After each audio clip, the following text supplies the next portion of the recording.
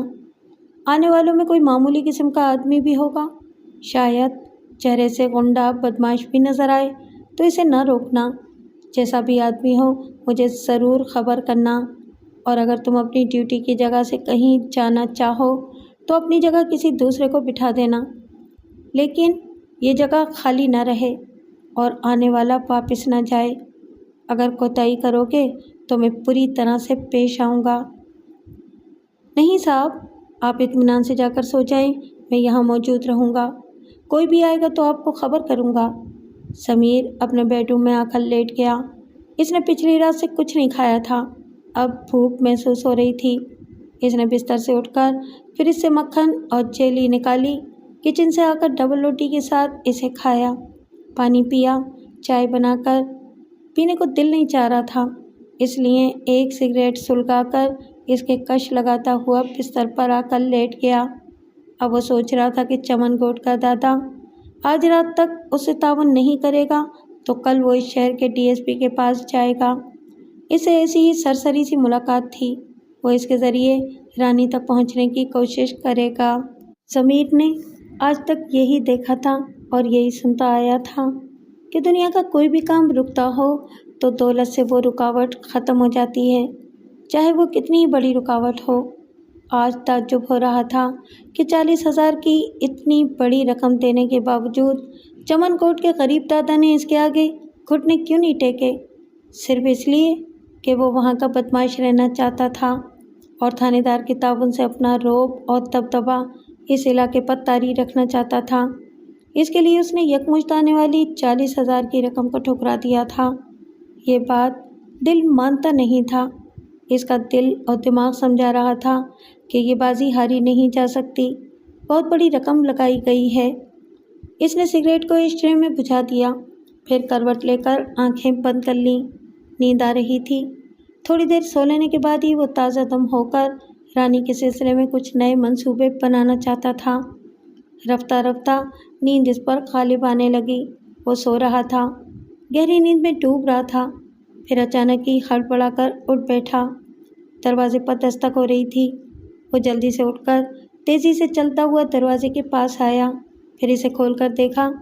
ملازم کہہ رہا تھا، صاحب ایک آدمی آپ سے ملنے آیا ہے، میں نے ڈرائنگ روم میں بٹھا دیا ہے۔ ٹھیک ہے، تم کچن میں جاؤ اور ہمارے لیے چائے بنا کر لے آؤ۔ وہ کچن کی طرف چلا گیا۔